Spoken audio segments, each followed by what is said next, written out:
Alright, okay, so this is the second video of 4. This section is on similarity transformations. If you missed it, this is on section 11.2.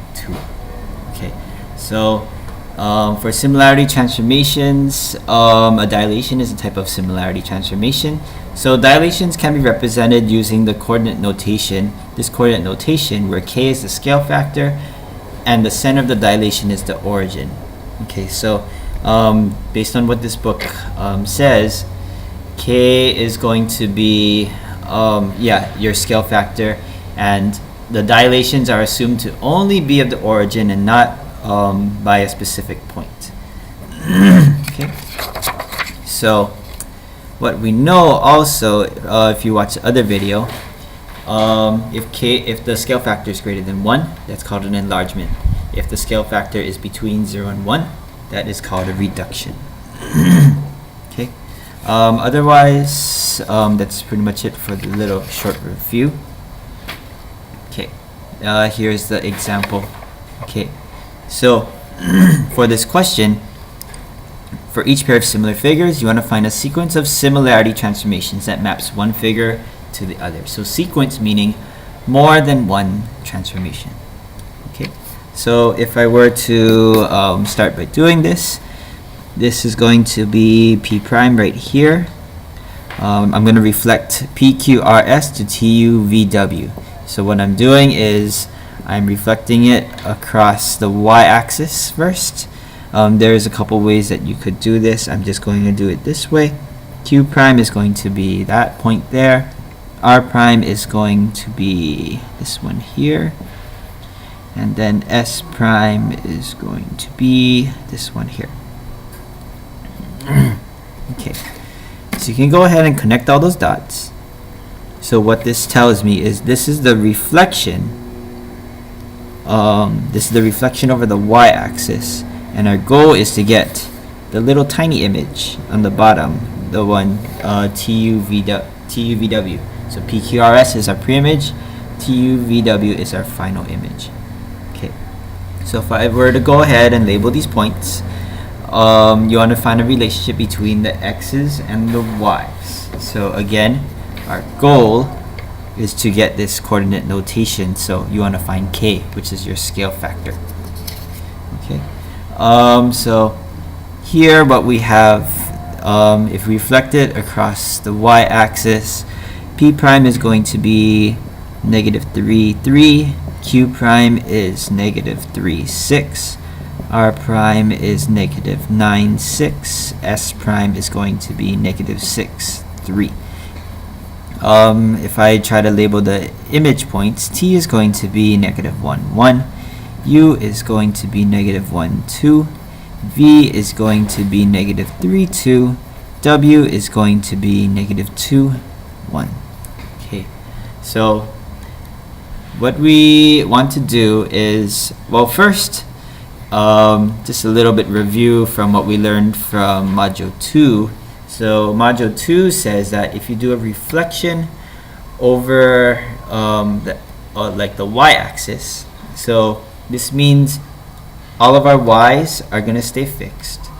All of our x's become negative. So my algebraic rule, so I start off with a reflection. This is x comma y.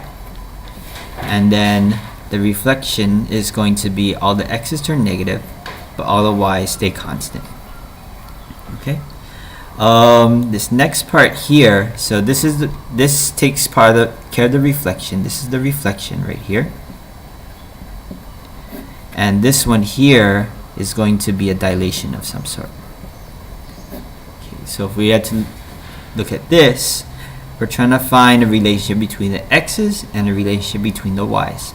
So the relationship between the x's, I noticed that you are decreasing this by 1/3.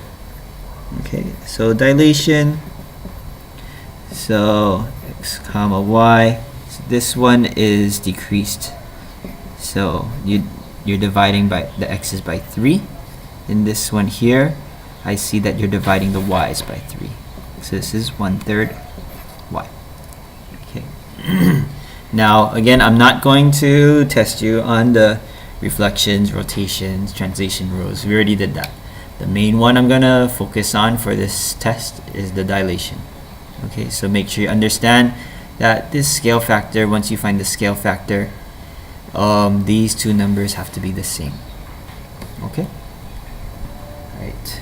Okay, so let's go to the other examples I have for you. Okay, so the other two examples that we worked in class were number 6 and number 7. Number 6 and 7 are very similar to each other. Haha, similar. Okay. This one, so we're mapping A, B, C, D to E, F, G, H. Okay, so the first one we did a reflection, then a dilation. So let's do something a little bit different. What if we decide to do a dilation and then a reflection? So if we do the dilation first, let's see. I see I can multiply by 2. So A prime will stay there. B prime will be this point. C prime will be this one. And then D prime will be this one here. Okay, so if I were to make it all nice and pretty and stuff. So here A prime is 0, 0. B prime is 0, 4. C prime is 4, 2. D prime is 4, 0. Okay. And our goal is we want to map this smaller image onto the bigger one. So we can label our points. So this one, E is 0, 0. F is going to be 0, negative 4. G is going to be 4, negative 2.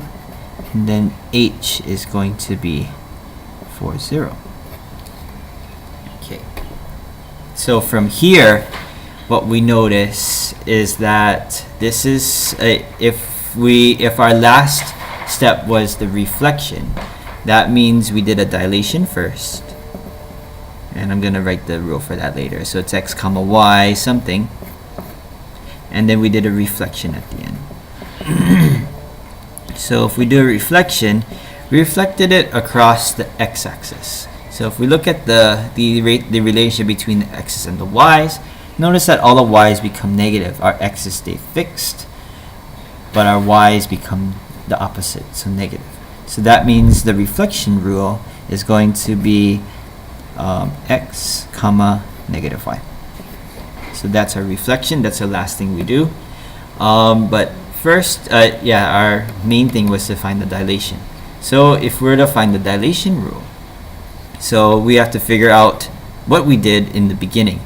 So what I did earlier was when I labeled all these points, I was multiplying each of the x's and the y's by 2. If I'm multiplying each of the x's and the y's by 2, this is 2x, 2y. Okay.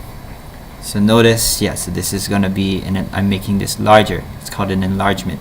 So I'm making this 2 times bigger, and then I'm reflecting it over the x-axis. Okay. Number 7. Okay. Number 7 here. So for this one, what you would do is, you know what? Let's just do the reflection and dilation just how we did the first one. Okay. So if I were to show this part here. Okay. So if I reflect it, this is C prime.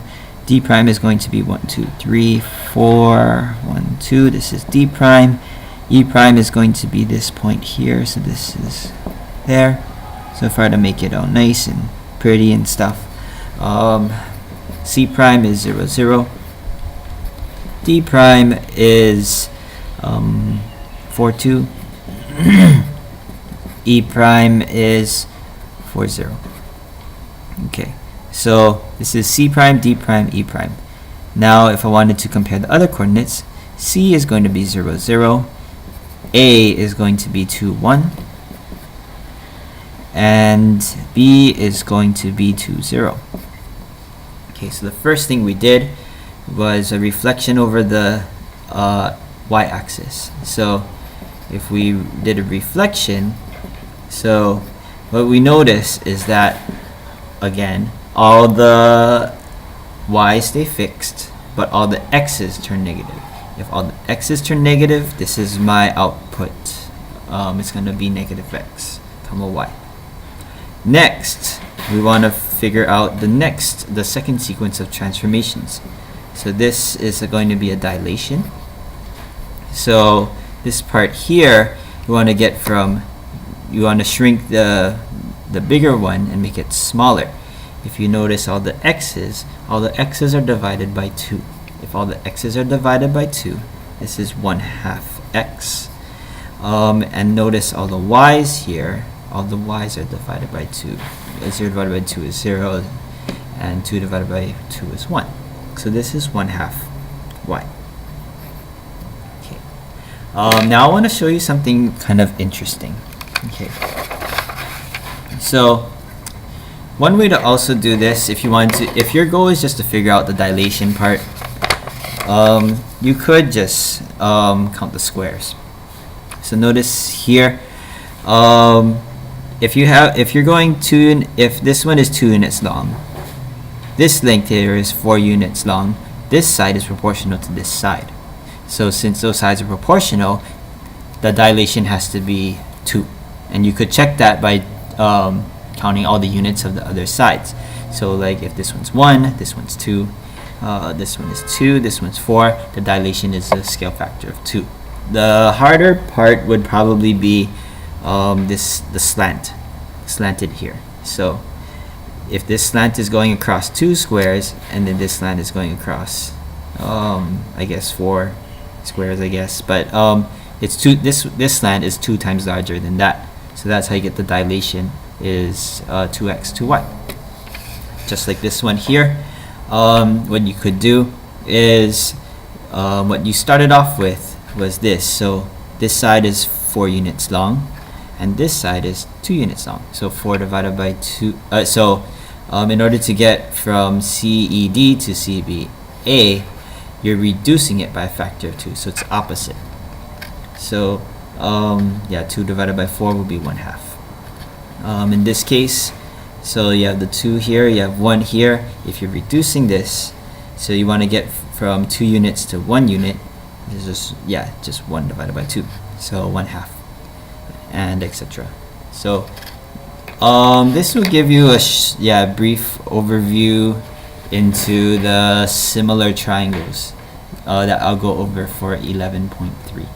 Okay, so 11.3, usually what you do is you want to set up the proportions, and you want to solve for a certain variable. You could do that by scale factors, or you could set up proportions. Usually if it's a very complicated looking problem, I would suggest using proportions. Yeah, but if it looks simple, like the one in the 11.3 homework, I believe the first problem, that might be easier if you like to use scale factors. And that's why the book, it shows you 2 different perspectives on how to solve similar figures. Okay, so but anyway, that's going to be the next video. Okay, thanks, bye.